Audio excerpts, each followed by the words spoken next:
بسم اللہ الرحمن الرحیم الحمد للہ رب العالمین والصلاة والسلام علی محمد خیر خلقہ وعترتہ الطاہرین اللہم صلی علی محمد وآل محمد۔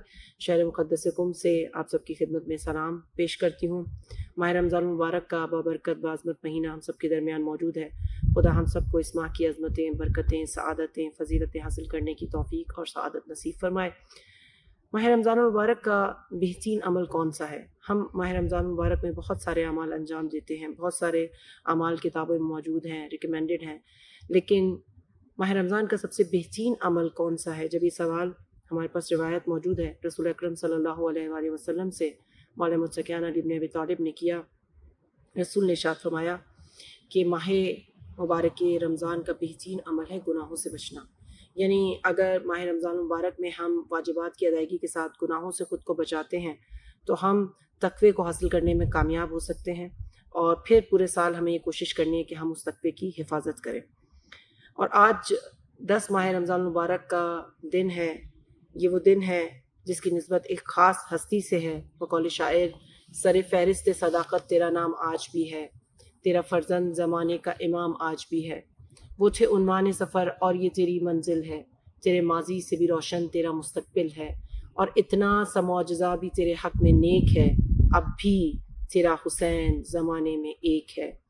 جناب خدیجۃ الکبریٰ بے مثال ہستی، عظیم الشان شخصیت، اپنے زمانے کی عاقل ترین، شجاع ترین، امیر ترین، حسین ترین خاتون ہیں۔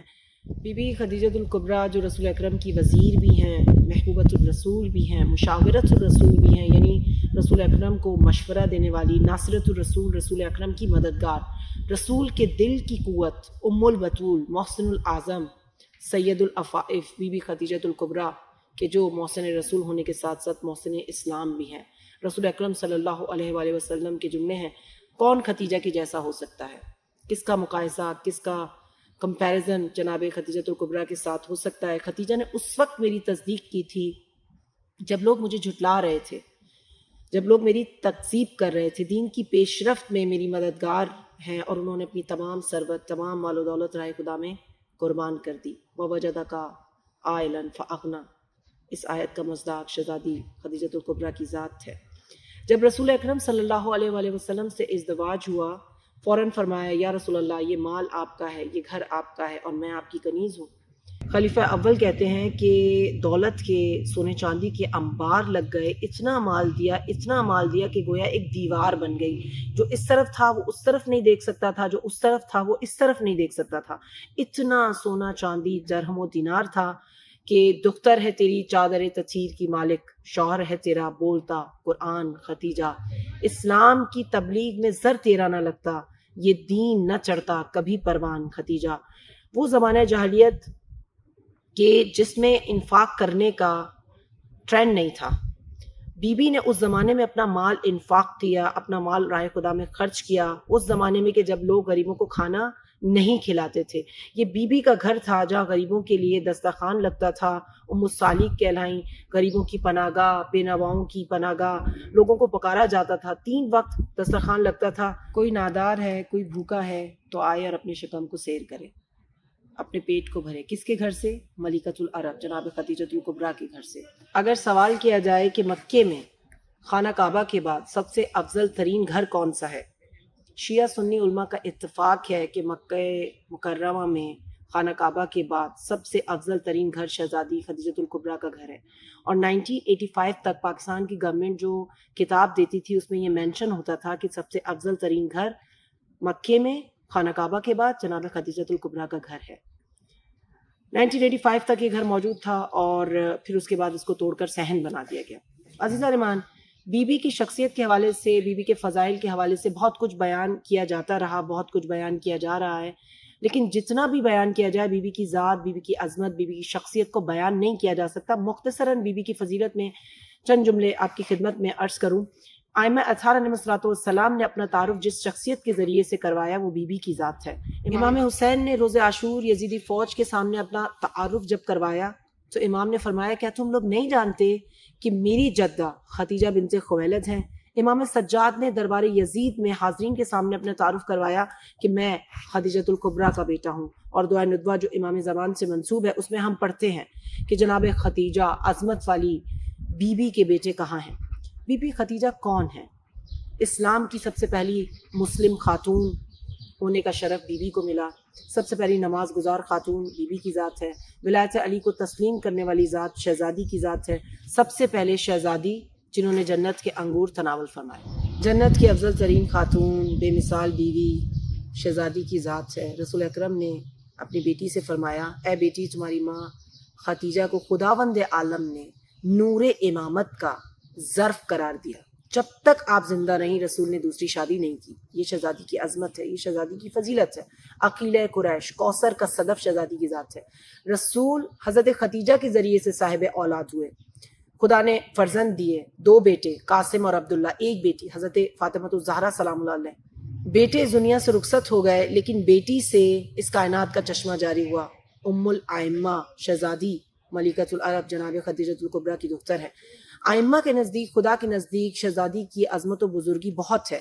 رسول اکرم صلی اللہ علیہ وسلم فرماتے ہیں جب بی بی میدان محشر میں تشریف لائیں گی تو کیا عالم ہوگا، 70,000 فرشتے آپ کے استقبال کے لیے، آپ کے ویلکم کرنے کے لیے دوڑتے ہوئے آئیں گے، اس حال میں کہ ان کے ہاتھوں میں پرچم ہوگا جس پر لکھا ہوگا اللہ اکبر۔ لہٰذا علماء بیان فرماتے ہیں کہ اگر کوئی شہزادی کو وسیلہ بنا کر خدا کی بارگاہ میں جاتا ہے، شہزادی کے وسیلے سے خدا کی بارگاہ میں دعا کرتا ہے، خصوصاً رزق کے حوالے سے، تو خدا اس کے رزق میں وسعت عطا فرمائے گا۔ وسعت رزق کے لیے کتنے اعمال ہیں جو ہمیں کتابوں میں ملتے ہیں، روایات میں ملتے ہیں، بہت سارے اعمال بیان کیے جاتے ہیں۔ سورہ زوریات آیت نمبر 58 کا پڑھنا، سورہ واقعہ کا مغرب کی نماز کے بعد پڑھنا، سورہ طلاق کی آیت نمبر 2 اور 3 فجر کی نماز کے بعد 11 مرتبہ پڑھنے سے رزق میں اضافہ ہوتا ہے۔ کئی اعمال بیان کیے گئے۔ اسی طرح سے ایک عمل ہے جو مجرب ہے، علماء نے بیان کیا ہے، 2 رکعت نماز پڑھ کر بی بی کو ہدیہ کر دیجئے، بی بی کے وسیلے سے خدا سے رزق طلب کریں، خدا میرے رزق میں اضافہ فرما تاکہ میں تیرے دین کی خدمت کر سکوں، میرے گھر والوں کے لیے، میرے لیے، میرے رزق میں کشادگی عطا فرما۔ خدا بی بی کے وسیلے سے انشاءاللہ رزق میں وسعت عطا فرمائے گا۔ بی بی خدیجۃ الکبریٰ کی وفات بعثت رسول کے 10ویں سال شعب ابی طالب سے نکلنے کے کچھ عرصہ بعد 10 ماہ رمضان مبارک کو ہوئی، اور اسی سال جناب حضرت ابو طالب کی وفات بھی ہوئی تھی۔ لہٰذا رسول اکرم صلی اللہ علیہ وآلہ وسلم نے اس سال کو غم کا سال، عام الحزن قرار دیا۔ رسول فرماتے تھے جب تک ابو طالب اور جناب خدیجہ زندہ تھی مجھ پر کبھی کوئی غم طاری نہیں ہوا۔ عزیزان، جس طرح سے حبیب نجار نے آگے بڑھ کر اپنے رسول کا ساتھ دیا تھا، بالکل اسی طرح جناب خدیجہ نے اپنے رسول کا ساتھ دیا اور ان سے بڑھ کر ساتھ دیا۔ رسول اکرم بار بار جناب خدیجہ کو یاد فرماتے تھے اور کہتے تھے این مثل خدیجہ، خدیجہ کے جیسا کون ہو سکتا ہے، انی رزقت حبھا، خدا نے مجھے خدیجہ کی محبت کا رزق عطا کیا ہے۔ جناب خدیجہ کو اس بات پر ناز تھا کہ انہیں حضرت رسول اکرم محمد مصطفیٰ کی محبت مل گئی، اور اس محبت میں شہزادی نے مشکلات کو تحمل کیا، صعوبتوں کو تحمل کیا، کبھی رسول اکرم سے کوئی شکوہ نہیں کیا، کبھی کوئی شکایت نہیں کی۔ بی بی کی وصیت میں ہمیں ملتا ہے، یہ وصیت وہ ہے جو بی بی نے خود رسول اکرم صلی اللہ علیہ وآلہ وسلم کی بارگاہ میں کی تھی۔ بی بی نے ارشاد فرمایا، یا رسول اللہ، میں نے آپ کا حق ادا نہیں کیا، میں نے آپ کی خدمت کا جو حق تھا وہ ادا نہیں کیا، میری کوتاہی کو، میری غلطی کو معاف کر دیجیے گا۔ اور یہی جملہ آپ دیکھیے مماثلت کتنی ہے، مشابہت کتنی ہے شہزادی میں اور ان کی بیٹی حضرت فاطمہ الزہرا سلام اللہ علیہ میں۔ شہزادی کی وصیت میں بھی ہمیں یہ جملہ ملتا ہے کہ اے ابو الحسن، میں نے آپ کے ساتھ زندگی کا کچھ حصہ گزارا لیکن میں آپ کی خدمت کا حق ادا نہیں کر سکی، میں آپ کا حق کی خدمت ادا نہیں کر پائی۔ دوسرا عنوان، بی بی نے رسول سے ارشاد فرمایا، یا رسول اللہ، مجھے 2 وصیتیں اور کرنی ہیں لیکن میں آپ کے سامنے نہیں کر سکتی، میں اپنی بیٹی کے ذریعے آپ تک پہنچاؤں گی۔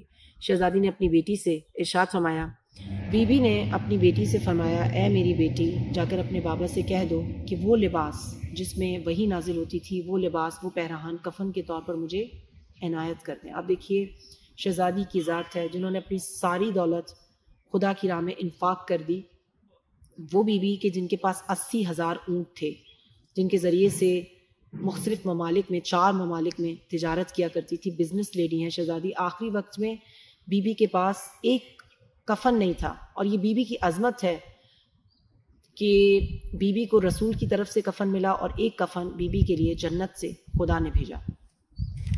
تیسری وصیت جو بی بی نے اپنی بیٹی کے ذریعے رسول تک پہنچائی وہ کیا تھی؟ بی بی نے ارشاد فرمایا یا رسول اللہ آپ میری قبر میں داخل ہو جائیے گا، آپ میری قبر میں لیٹ جائیے گا، آپ میری قبر میں دعا کروا دیجیے گا۔ اور چوتھی وصیت جو ہمیں ملتی ہے وہ بیٹی کے حوالے سے ہے۔ شہزادی نے رسول سے ارشاد فرمایا یا رسول اللہ میرے بعد میری بیٹی کا خیال رکھیے گا، کہیں ایسا نہ ہو کہ قریش کی عورتیں جو حسد کرتی ہیں میری بیٹی کے ساتھ بدسلوکی کریں۔ یہ شہزادی کی ذات ہے جن کی عظمت اور بلندیوں کو احاطہ بیان میں نہیں لایا جا سکتا۔ ہم شہزادی کی زیارت میں ایک جملہ پڑھتے ہیں، سلام ہو آپ پر اے مخلص عورتوں کی سردار، سلام ہو آپ پر جن کو رسول نے خود دفن کیا۔ شہزادی کی زیارت میں جملہ ملتا ہے السلام علیک یا من سلم علیہا جبریل۔ شہزادی کی وفات کا دن انتہائی غم کا دن ہے، اور اس غم کے موقع پر ہم اہل بیت کی خدمت میں وقت کے امام کے محضر میں ہدیہ تسلیت اور تعزیت پیش کرتے ہیں۔ امام ہمارے پرسے کو اپنی بارگاہ میں قبول و منظور فرمائیں۔